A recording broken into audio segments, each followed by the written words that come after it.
दिसंबर महीने में 12 हिंदुओं की हत्या हो चुकी है, जिसमें दिलीप बर्मन, पांत्रोश कोरमोकर, उत्पल सरकार, जोगेश चंद्र रॉय, सुवर्ण रॉय, शांतोदास, रिपन कुमार सरकार, प्रताप, स्वाधीन, पोलाश चंद्र, दीपूदास और अब उसमें अमृत उर्फ सम्राट मंडल का नाम जुड़ गया है। बांग्लादेश में हिंदुओं पर हो रहे अत्याचार के खिलाफ ढाका में अल्पसंख्यक समाज के लोगों ने विरोध मार्च निकाला। दीपूदास के हत्यारों को फांसी देने की मांग की। दीपूदास की हत्या पर यूनुस सरकार बुरी तरह से घिर गई है। जब यूनुस पर इंटरनेशनल प्रेशर पड़ा तो कार्रवाई के नाम पर लीपापोती की गई। दीपूदास को जिंदा जलाने के केस में कुछ जिहादियों को गिरफ्तार करने की कोशिश की गई, जिसमें से एक नाम अताउर रहमान बिक्रमपुरी का भी है, लेकिन गिरफ्तारी से पहले ही अताउर रहमान बिक्रमपुरी ने यूनुस सरकार और जमात की पोल खोल दी। गिरफ्तारी से पहले वीडियो जारी कर अताउर रहमान बिक्रमपुरी ने कहा कि इन सारी गतिविधियों के पीछे एनसीपी और जमात है। जमात के लोग ही हिंदुओं पर हमले कर रहे हैं। जमात और एनसीपी के लोग ही मंदिरों पर हमले कर रहे हैं। ये लोग हमें आतंकवादी साबित करने के लिए खुद ये साजिश रच रहे हैं। गिरफ्तार करें। मैं अताउर रहमान बिक्रमपुरी बोल रहा हूँ। शायद मेरी आखिरी लाइव हो, क्योंकि मुझे खबर मिली है कि पुलिस मुझे गिरफ्तार करने वाली है। अल्लाह जानता है क्या होगा। ये सारी आतंकवादी गतिविधियां, ये सारे हमले, ये सब नेशनल सिटीजन पार्टी और जमात इस्लामी के लोग करवा रहे हैं। ये हमारे जैसे लोगों को बदनाम करने के लिए ये सब कर रहे हैं। ये हिंदुओं पर हमले, मंदिरों पर हमले, ये सब इनकी साजिश है ताकि हमें आतंकवादी कहा जाए और दबाया जाए। ये लोग अमेरिका के इशारे पर काम कर रहे हैं। ये लोकतंत्र के नाम पर इस्लाम को कमजोर करना चाहते हैं, लेकिन हम चुप नहीं बैठेंगे। अल्लाह हमारी मदद करेगा। मैंने कभी हिंसा का समर्थन नहीं किया, लेकिन सच्चाई बोलता हूँ। अगर मुझे गिरफ्तार कर लिया जाता है तो याद रखना, ये सब एनसीपी और जमात की करतूत है। ये लोग असली आतंकवादी हैं। ये लोग सोचते हैं कि मुझे जेल में डालकर चुप करा देंगे, लेकिन अल्लाह की आवाज कोई नहीं रोक सकता। भाइयों, एकता बनाए रखो। इन साजिशों से सावधान रहो। एनसीपी और जमात के पीछे जो ताकतें हैं वो इस देश को बर्बाद करना चाहती हैं।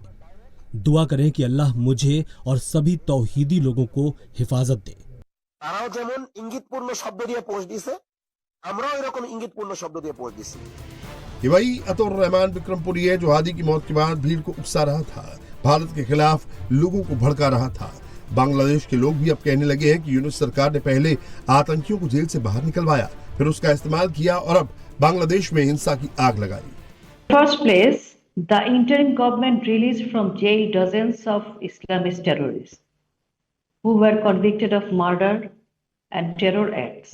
So all these radicals are used to organize mobs who are attacking not only Leaguers but also any sane person opposing Yunus government.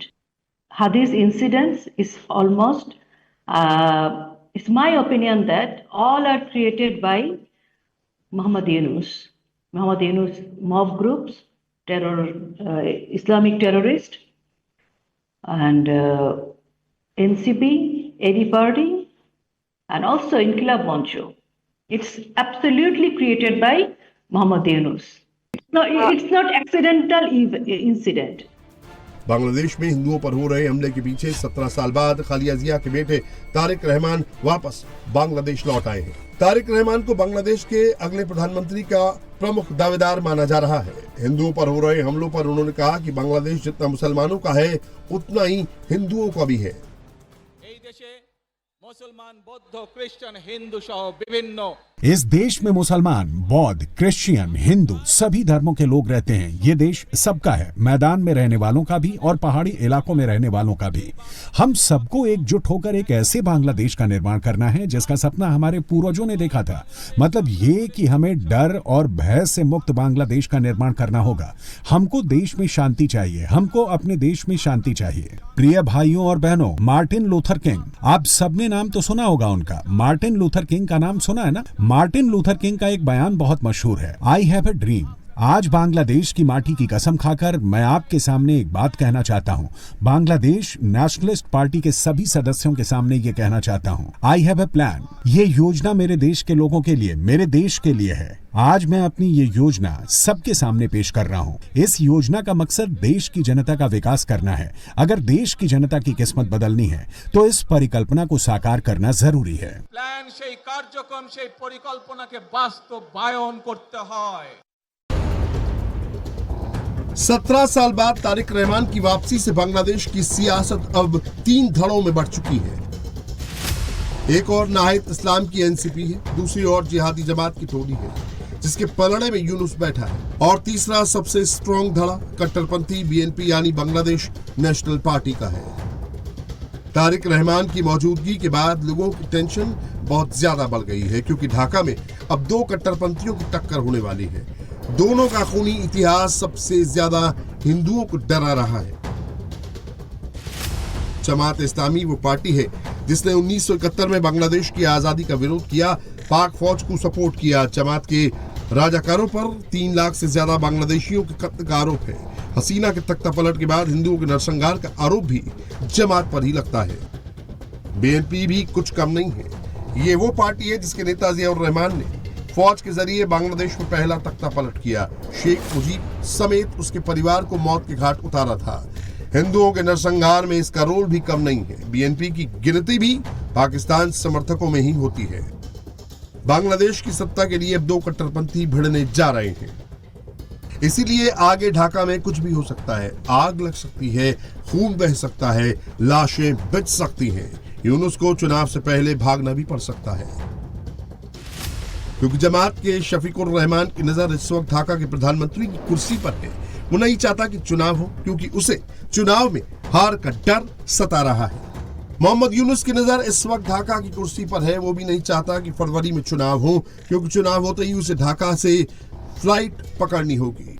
Nahid इस्लाम की पार्टी एनसीपी को नवंबर में ही मान्यता मिली है। चुनाव की तैयारी पूरी नहीं है, ना ही पार्टी के पास पूरे बांग्लादेश में कैडर है। ফ্যাসিবাদী শক্তি এবং তাদের দোসররা দেশে এবং বিদেশে সক্রিয়, তারা চেষ্টা করবে বাংলাদেশের গণতান্ত্রিক উত্তরণকে যেন কণ্ঠকাঠিন্য করতে পারে, বাধাগ্রস্ত করতে পারে, পারতপক্ষে নির্বাচনকে বানচাল করতে পারে। অবশ্যই সেটা দুঃস্বপ্ন, আপনারা সেটা সামনে দেখতে পাবেন। যারা এই সমস্ত অগণতান্ত্রিক প্রক্রিয়ায় সন্ত্রাসী কায়দায় বাংলাদেশের গণতান্ত্রিক অগ্রযাত্রাকে বাধাগ্রস্ত করতে চাইবে তাদেরকে আমরা সম্মিলিতভাবে সকলকে নিয়ে প্রতিহত করব इंशाअल्लाह। जमात को लग रहा था कि नरसंहार और दंगों से तारिक रहमान डर जाएगा, ढाका नहीं आएगा और चुनावी मैदान में सबसे बड़ा प्लेयर वही रहेगा, लेकिन अब ऐसा होने वाला नहीं है। तारिक रहमान मैदान में उतर चुका है, उसकी कट्टरपंथी टोली भी सड़क पर निकल चुकी है। अब ढाका में सबसे बड़ा दंगल होगा। আপনাদের সকলের সামনে আমি বলতে চাই, আই হ্যাভ এ প্ল্যান। আমরা দেশে শান্তি চাই, আমরা দেশে শান্তি চাই, আমরা দেশে শান্তি চাই। মার্টিন লুথার কিং নাম শুনেছেন না আপনারা? মার্টিন লুথার কিং, তার একটি বিখ্যাত ডায়লগ আছে, আই হ্যাভ এ ড্রিম। আজ এই বাংলাদেশের মাটিতে দাঁড়িয়ে আপনাদের সকলের সামনে আমি বলতে চাই, বাংলাদেশ জাতীয়তাবাদী দলের একজন সদস্য হিসাবে আপনাদের সামনে আমি বলতে চাই, I have a plan for the people of my country, for my country. Bangladesh इस वक्त बारूद के ढेर पर बैठा है। एक और जिहादी जमात है तो दूसरी ओर कट्टरपंथी बीएनपी। टेंशन बहुत ज्यादा बढ़ चुकी है। लोगों को अभी भी लग रहा है कि बांग्लादेश का यह चुनाव इतिहास का सबसे खूनी चुनाव हो सकता है। जमात को पता है तारिक रहमान जब तक मैदान में है, प्रधानमंत्री की कुर्सी तक पहुंचना उसके लिए मुश्किल है। नाहिद इस्लाम को भी पता है कि बीएनपी की दमदार मौजूदगी उसे सत्ता से दूर कर देगी, लेकिन दोनों इतनी आसानी से तारिक रहमान के लिए मैदान खाली कर देंगे ये भी संभव नहीं है। जिहादी जमात बीएनपी को रोकने के लिए पूरी ताकत लगा देगी। আশাকে নিয়ে যে আকাঙ্ক্ষা প্রতিষ্ঠিত হয়েছে, আমরা মনে করি জনগণের সেই আকাঙ্ক্ষা শতভাগ প্রতিষ্ঠিত হবে তার নেতৃত্বে। গণতন্ত্র ফিরবে, গণতন্ত্র ফিরাতে হবে, ষড়যন্ত্র হটাতে হবে। যে কোনো মূল্যে আমাদেরকে নিশ্চিত করতে হবে যাতে মানুষ নিরাপদ থাকতে পারে। আবারও আপনাদের কাছে কৃতজ্ঞতা প্রকাশ করছি আজকে আমাকে এইভাবে বরণ করে নেওয়ার জন্য।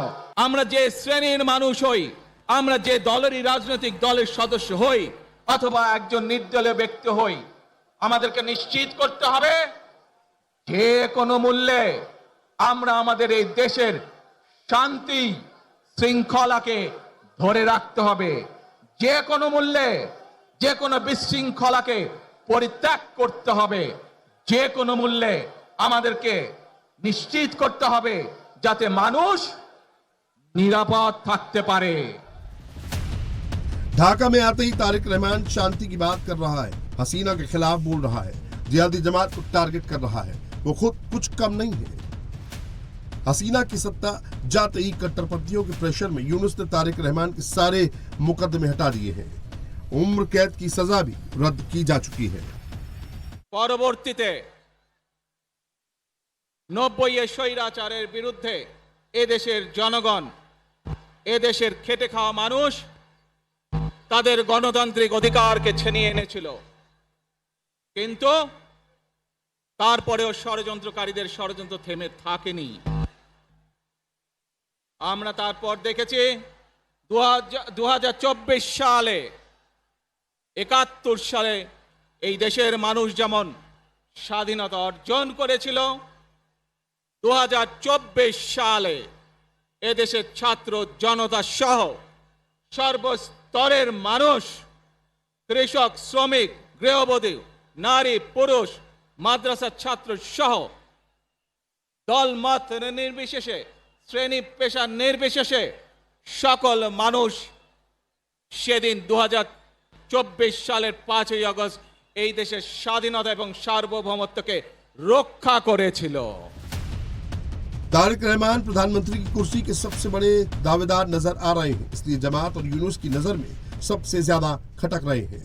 जिहादियों को लग रहा है कि हसीना के जाने के बाद बनी खाली जगह पर तारिक अपना कब्जा जमा लेगा और इसीलिए जमात कभी भी ढाका में दंगा पार्ट 2 लॉन्च कर सकती है।